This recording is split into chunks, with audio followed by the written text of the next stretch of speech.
righty, thank you. Hi, I'm Laura, compulsive eater. I weigh and measure 3 meals a day off the gray sheet with nothing in between. Abstinence is the most important thing in my life, and I don't eat no matter what, by the grace of God in this fellowship.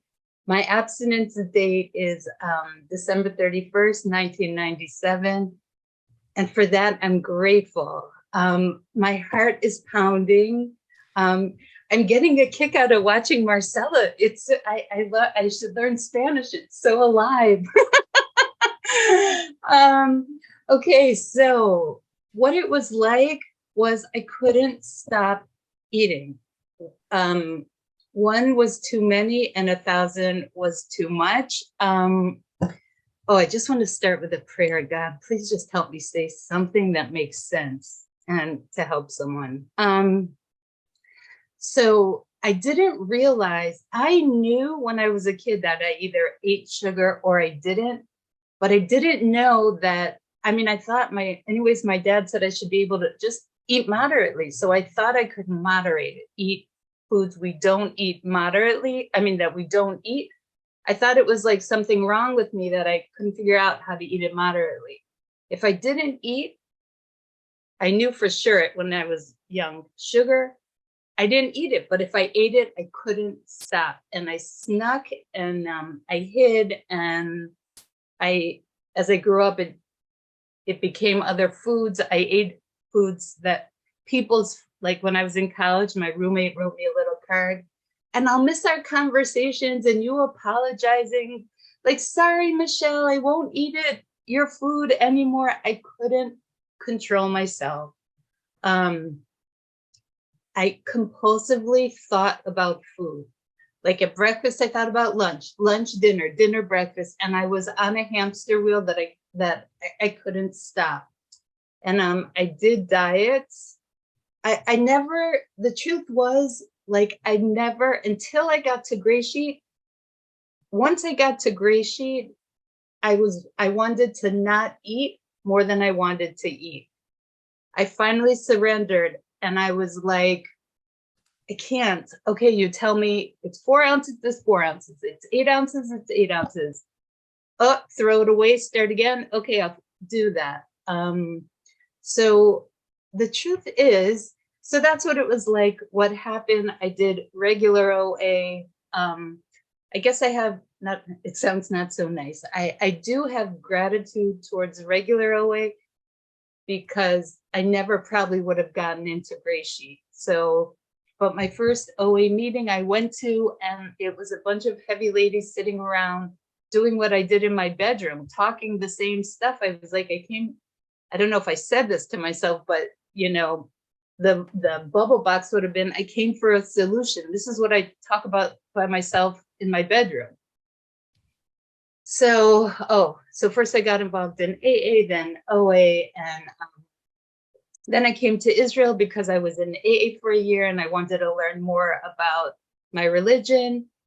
And I started meeting people who did, because I'm from Cleveland. I got sober in Cleveland, Ohio. And then I moved to Israel and I started meeting people who did GreySheet, and they were abstinent and they were skinny, and I think so whatever, my life through OA, I eventually I think they have some program that's like GreySheet, but after a month you get to add food.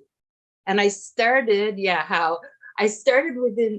after 2 weeks, I was working in a preschool and I was literally like, I'm gonna either have to kill a kid or eat. Those were the only 2 choices I could think of. So I ate.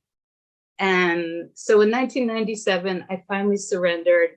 I had been praying for probably a year for the willingness to be willing, because I knew to get abstinent. I knew intuitively, I guess, that GreySheet was the answer. GreySheet is the answer. So so that's what it was like. What happened, I hit bottom and I prayed, and then I took action. Then I bought a scale. I put my food on the scale.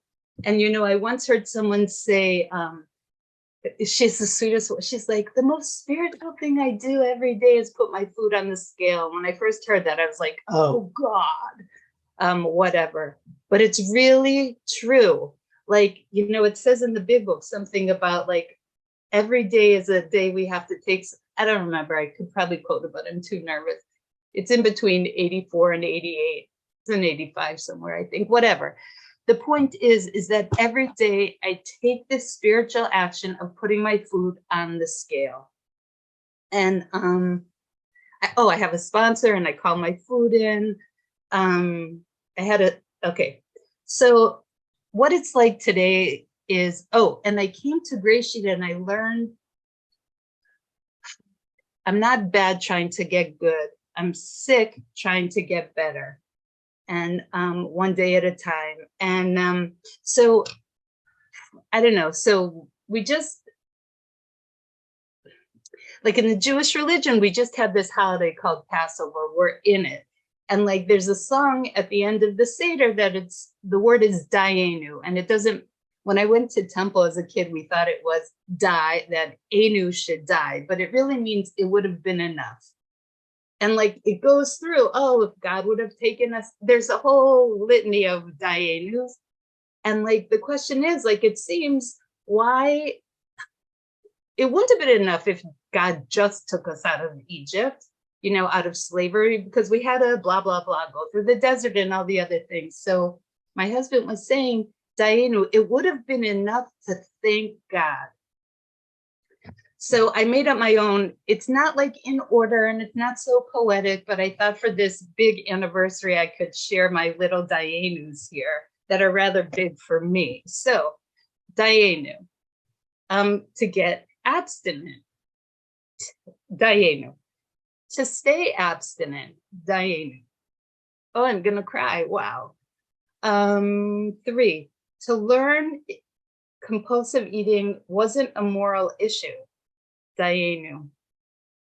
To say yes / or no. Dayenu.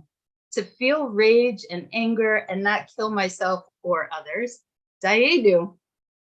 And I guess in response to that also, like to get beyond, like years later, to finally get beyond the anger and the rage and feel other feelings. Dayenu. To feel feelings, Dayenu. To fit into clothes, the same clothes year in and year out, Dayenu. To have a chance not to be a victim, Dayenu.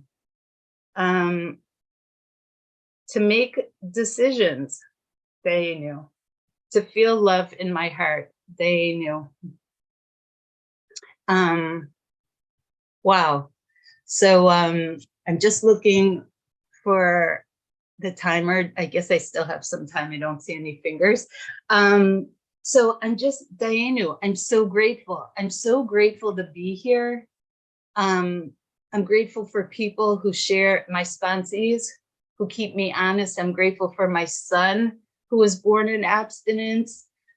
If I didn't need him, he just turned 9 the other day, April 1st. I wasn't a young mom. I'm not a young mom. I'm grateful to be able to sit on the floor with him. I still would be nursing him, even though he's 9, but I had to get a mammogram, not for any like breastfeeding stand, only because I got so much food. And that was a miracle. Like I could get the extra food. I was a little fearful. I have to be honest. Like, what's going to happen when all my food goes back to normal? Guess what? I didn't die. I haven't starved to death in 25 plus years. Like that's Dayenu. I haven't had to eat over anything. There's a lot of gratitude. This program, I have to say, even though at times when dating was inconvenient, it saved my life. I was engaged. I think if I wasn't abstinent, well, I probably wouldn't even gone out with him, but I was able to break off an engagement. I was able to finally meet my husband.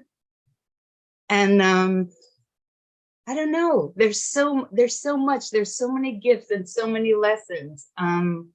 I have friends in the program today that I knew from the beginning. I see people in the room today that I knew like 5 years ago, or even 10 or 20 or 30 years ago. It's just a miracle. It's a miracle to stay, you know. I want to say another another Dayenu was to learn the message of no matter what.